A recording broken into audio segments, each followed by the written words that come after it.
El tema que voy a tocar el día de hoy es pues algo que realizamos todos los domingos en la mañana, que es el memorial, pero con un poquito de el cómo se instituyó.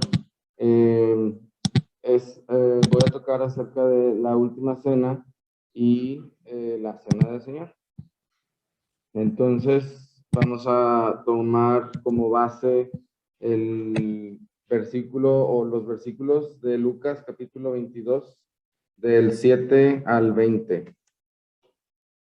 Vamos a leer, dice, llegó el día de los panes sin levadura, en el cual era necesario sacrificar el cordero de la Pascua. Y Jesús envió a Pedro y a Juan diciendo, id, preparadnos la Pascua para que la comamos. Ellos le dijeron, ¿dónde quieres que la preparemos? Él les dijo, he aquí, al entrar en la ciudad os saludará al encuentro un hombre que lleva un cántaro de agua.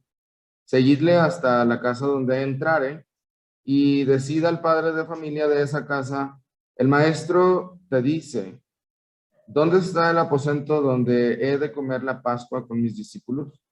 Entonces él os mostrará un gran aposento alto, ya dispuesto, preparado allí. Fueron, pues, y hallaron como les había dicho, y prepararon la Pascua. Cuando era la hora, se sentó a la mesa y con él los apóstoles. Y les dijo, cuánto he deseado comer con vosotros esta Pascua antes que padezca. Porque os digo que no la comeré más hasta que se cumpla en el reino de Dios. Y habiendo tomado la copa, dio gracias y dijo, tomad esto y repartidlo entre vosotros, porque os digo que no beberé más del fruto de la vid hasta que el reino de Dios venga. Y tomó el pan y dio gracias y lo partió y les dio diciendo, esto es mi cuerpo que por vosotros es dado. Haced esto en memoria de mí. De igual manera, después que hubo cenado, tomó la copa, diciendo, esta copa es el nuevo pacto en mi sangre, que por vosotros se derrama. Hasta ahí. Entonces, vemos aquí una serie de instrucciones para los apóstoles. Primero, les decía dónde iba a tener que pasar la Pascua con ellos y les dio unas instrucciones para la cena. Del versículo 7 al versículo 13 es esta porción, en donde les dice, van a ver a un hombre que lleva un cántaro de agua. Aquí el Señor está haciendo pues muy específico con las características de esta persona que iba a llevar, ahora sí, que un hombre, un cántaro de agua, donde sabemos que en esa época los hombres no llevaban cántaros de agua, eran las mujeres las que iban a buscar el agua en cántaros pues de barro, y los hombres llevaban o acarreaban agua en recipientes recubiertos de piel. Entonces esa era una instrucción específica que al momento de ver a esa persona iban a saber ellos, bueno, este es específicamente el lugar donde el Señor quiere que hagamos la Pascua. Entonces, este fue un espectáculo inusual para los apóstoles, ya que llevar un cántaro era típicamente el trabajo de una mujer. Los hombres llevaban los líquidos en recipientes de piel de animales. Esto era un signo distintivo de los discípulos. Los discípulos iban a identificar a esta persona pues fácilmente, porque era diferente a lo que se acostumbraba en esas épocas. El maestro te dice, esta escena implica un momento como en secreto. Esto estaba pasando en la noche, una noche antes de que fuera crucificado, antes de que fuera la Pascua, y pues tenía que ser en secreto. Jesús tenía una buena razón para hacerlo tranquilamente, los arreglos de la Pascua. Obviamente él sabía que iba a ser traicionado por Judas, y él no quería que Judas lo traicionara antes de que pudiera tener la última cena con sus discípulos, que era lo que él deseaba, él quería. comer la Pascua con mis discípulos. No hay una diferencia entre los evangelios, Mateo, Marcos y Lucas, acerca de la Pascua. La implicación en los evangelios sinópticos. Sinópticos quiere decir que narran los mismos eventos sin diferencia.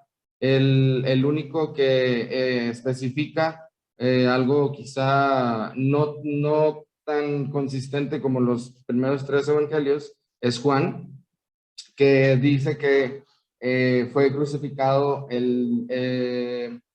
bueno, dice, Juan parece decir que Jesús fue crucificado en el día de la Pascua misma, pero los otros evangelios mencionan que fue un día anterior esta cena, la última cena.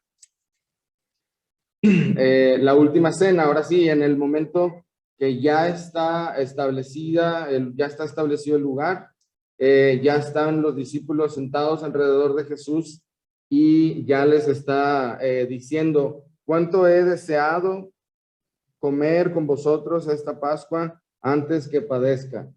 En la acción, cuánto he deseado, era, pues como les comentaba, Jesús estaba esperando ya este momento con sus discípulos, este momento a solas donde él iba a instituir o poner en la mesa un nuevo pacto. No era tanto el hecho de que les estaba diciendo adiós a los discípulos, no era la despedida, por así decirlo, sino que llegó a la razón central del por qué había venido a la tierra, que era instituir un nuevo pacto con el hombre. El verbo se hizo carne y habitó entre nosotros y vimos su gloria y gloria como la del unigénito Hijo de Dios, y tuvo que padecer y iba a padecer más adelante, pero él quería establecer este nuevo pacto con el hombre por ser Dios. Si nos acordamos en el Antiguo Testamento, pues la definición como tal de Antiguo Testamento significa antiguo pacto y la definición de Nuevo Testamento es el nuevo pacto. Entonces, Jesús en el Nuevo Testamento establece un nuevo pacto con el hombre en base a su propio sacrificio. El antiguo pacto se basaba en sacrificios de animales que cubrían solamente el pecado del mundo, el pecado del pueblo, digamos, de la gente.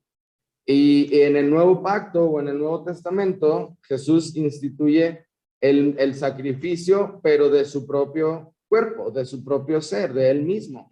Y en este caso no iba a cubrir los pecados del mundo. En este caso, él iba a quitar esa separación que hacía imposible el tener una relación directa y más estrecha con Dios.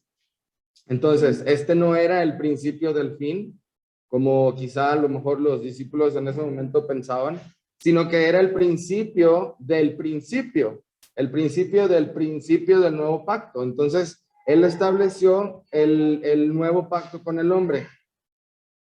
Menciona algo aquí en el versículo 17 que dice, y habiendo tomado la copa, dio gracias y dijo.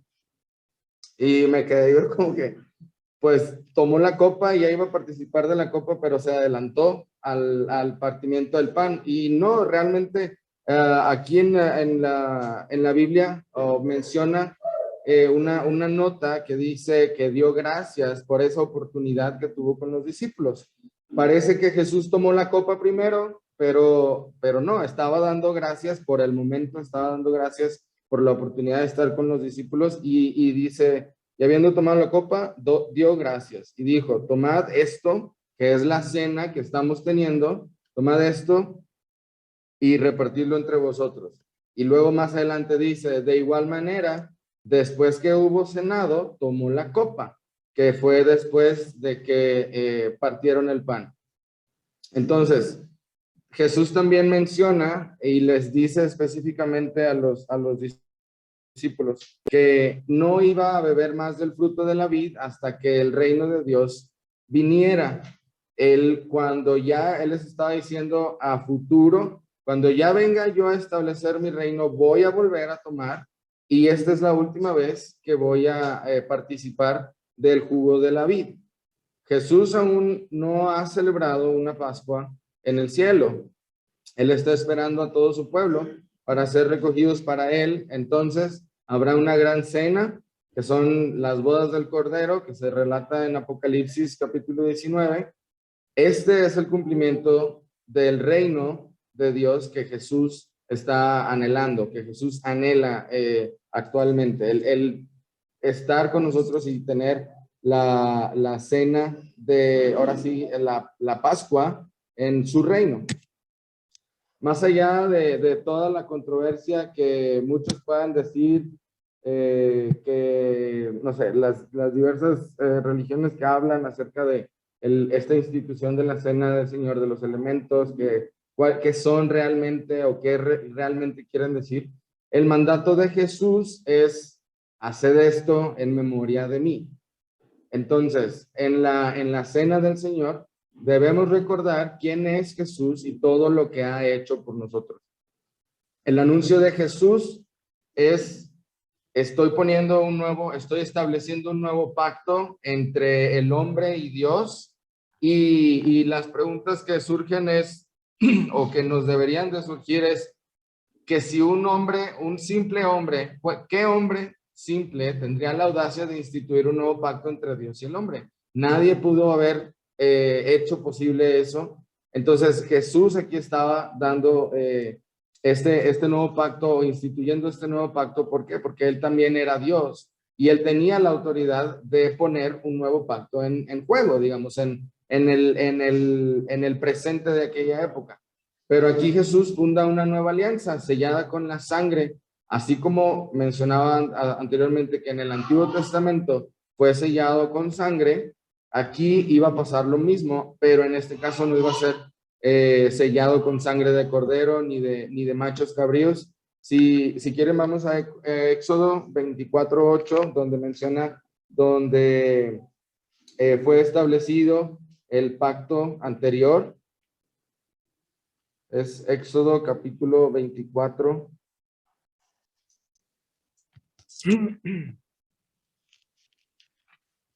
Éxodo capítulo 24, versículo 8. Dice: entonces Moisés tomó la sangre y roció sobre el pueblo y dijo: he aquí la sangre del pacto que Jehová ha hecho con nosotros sobre todas estas cosas. Entonces, el antiguo pacto fue establecido por la sangre rociada solamente para cubrir y para hacer una mención de que los pecados habían sido cubiertos por el macho cabrío, y Jesús en este momento estaba haciendo un nuevo pacto y diciendo: me van a sacrificar, voy a morir, voy a ser clavado en la cruz, y la sangre, o lo que se está representando aquí en la mesa, en la cena, es lo que va a pasar conmigo. Van a partir mi cuerpo, van a derramar mi sangre, pero esa sangre es la sangre de la nueva alianza, es la sangre del nuevo pacto, es la sangre que en vez de cubrir el pecado, es la sangre que lo va a quitar del medio. ¿De qué trata el nuevo pacto? Se trata de una transformación interior que nos limpia de todo pecado, como dice en Jeremías 31:4. Jeremías 31:4 habla acerca de lo que Dios iba a hacer en este sacrificio. Dice Jeremías 31:4. Se me hace que traigo mal la cita. Sí,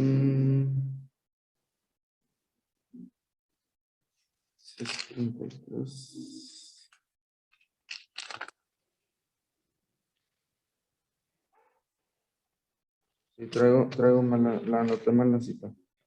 Bueno, Jeremías menciona acerca de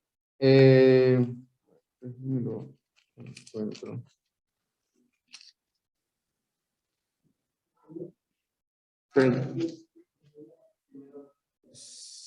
Sí, bueno, sí, realmente es el 31-33, porque este es el pacto que haré, gracias, Chu, con la casa de Israel después de aquellos días, dice Jehová: daré mi ley a su mente y la escribiré en su corazón, y yo seré a ellos por Dios y ellos me serán por pueblo. Entonces, Jeremías 31-33 se trata de poner la palabra de Dios en nosotros, como dice como acabamos de leer. Se trata de una nueva y estrecha relación con Dios a través de este pacto, ¿no? A causa de lo que hizo Jesús en la cruz, hemos podido tener una relación de pacto con Dios, pero a veces muchos de nosotros participamos pues de una forma que quizá es distinta a lo que Dios establece quizá, pero muchos de nosotros vivimos como si no hubiera una transformación interna, como si no hubiera una limpieza del pecado, como si no existe la palabra y voluntad de Dios en nuestros corazones y como si no hubiera una relación nueva y estrecha con Dios, que eso es lo que Dios quiere que tengamos, en el nuevo pacto, una relación más estrecha y que la palabra de Dios esté en nuestra mente y en nuestros corazones. Ahora, en el memorial de la Cena del Señor, que participamos los domingos en la mañana, Pablo habla acerca de la Cena del Señor y es en Corintios capítulo 11, donde el contexto de ese capítulo es que está bien interesante el relato, porque la iglesia en Corinto se reunían para convivir y cenar, no solamente recordar la cena del Señor, pero ellos lo estaban haciendo de una forma pues incorrecta y Pablo les dice, bueno, es que esto es lo que el Señor mandó hacer, si leemos ahí en 1 Corintios 11, 23, sí, dice, porque yo recibí del Señor lo que también os he enseñado, que el Señor Jesús, la noche que fue entregado, tomó pan y habiendo dado gracias, lo partió y dijo, tomad, comed, esto es mi cuerpo que por vosotros es partido. Haced esto en memoria de mí. Asimismo, tomó también la copa después de haber cenado, diciendo, esta copa es el nuevo pacto, en mi sangre. Haced esto todas las veces que la bebiereis en memoria de mí. Entonces, los de la iglesia de Corinto, perdón, estaban reuniéndose para abusar del compañerismo y más atrás, donde habla acerca de los abusos, digamos, en el versículo 17 en adelante, dice, pero los anunciamos esto, que sigue, no os alabo, porque no os congregáis para lo mejor, que en este caso es la cena del Señor, sino para lo peor, que es todo lo que hacen cuando se reúnen todos a veces. Pues en primer lugar, cuando os reunís como iglesia, oigo que hay entre vosotros divisiones y en parte lo creo. Entonces, ellos estaban reuniendo y tenían divisiones y Pablo menciona aquí que está bien tener divisiones para que la gracia de Dios quite esas divisiones, porque es preciso que entre vosotros haya disensiones, dice Pablo, para que se hagan manifiestos entre vosotros los que sí son aprobados por Dios y los que no son aprobados. Cuando pues os reunís vosotros, esto no es comer para la cena del Señor. Entonces, ellos estaban reuniendo antes pues para satisfacer sus propios deseos de hambre, de comida juntos, pero estaban yéndose a un exceso.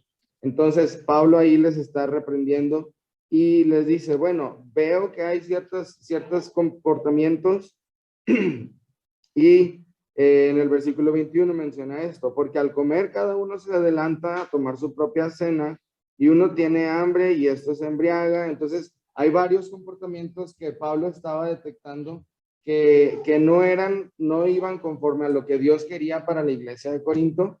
Y esto habla acerca de que la comunión estaba rota, que la comunión estaba en decadencia.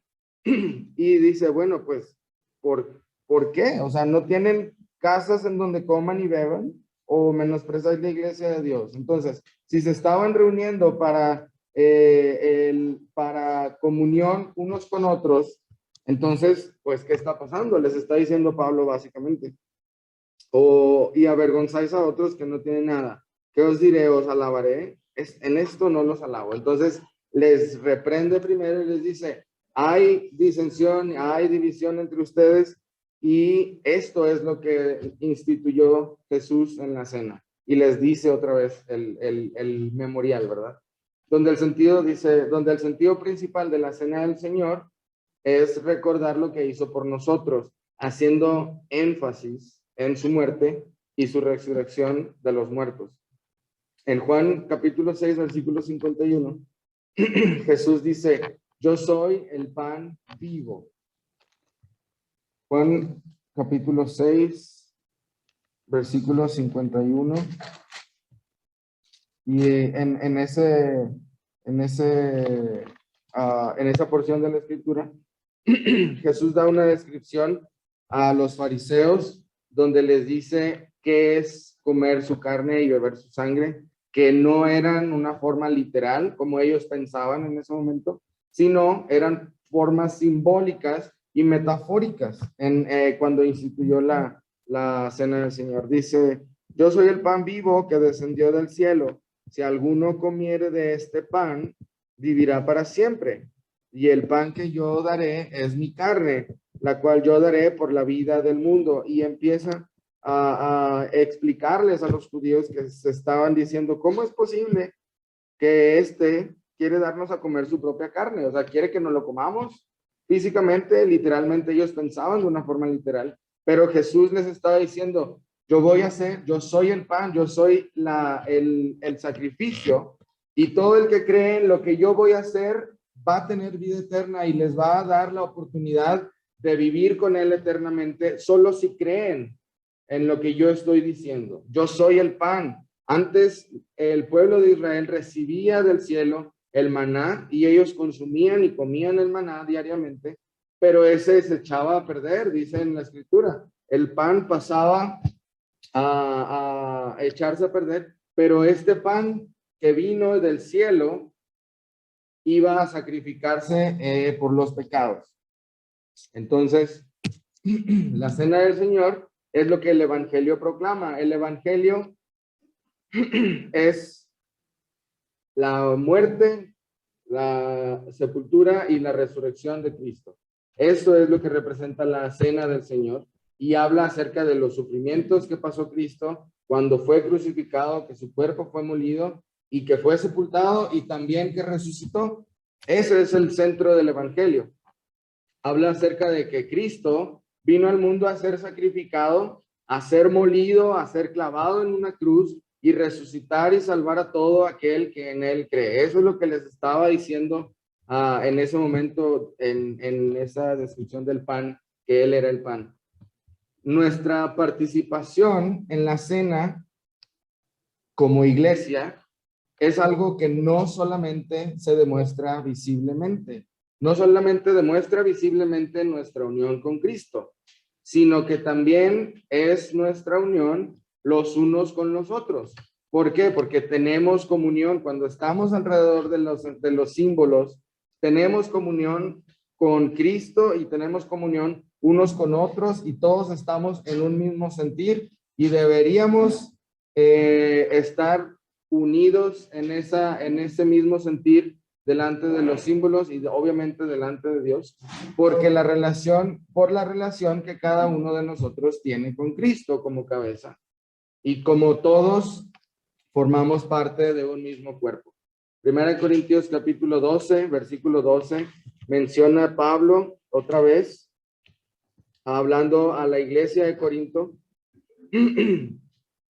Dice, porque así como el cuerpo es uno y tiene muchos miembros, pero todos los miembros del cuerpo, siendo muchos, son un solo cuerpo, así también Cristo. Entonces, participamos todos en comunión de la cena del Señor y todos somos un mismo cuerpo que deberíamos estar enfocándonos y debemos enfocarnos a la obra que Cristo hizo en la cruz, recordándolo. Eso era lo que el mensaje de Pablo a los corintios.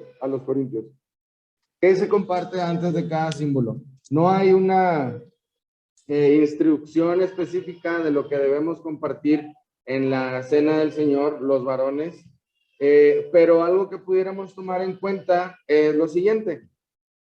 de todo lo que hayamos leído o meditado en la semana antes del domingo, referente a la obra de Cristo en la cruz, eso es algo que pudiéramos también compartir. Cada varón es libre de compartirlo y ministrar a la iglesia pensamientos enfocados a algún pasaje que ayude a los demás miembros de la congregación o miembros de la iglesia a hacer memoria del sacrificio de Cristo. ¿Por qué? Porque es el sentir, o debe de ser el sentir de toda la congregación. Cuando uno de los varones que va a compartir algo debe de estar dispuesto en su corazón, y el Espíritu le va a mostrar el tiempo de la reunión en que lo va a compartir y lo que ha de compartir. Y a veces pensamos, es que pues yo no soy tan elocuente en mis palabras al compartir en la cena y mejor me quedo sentado.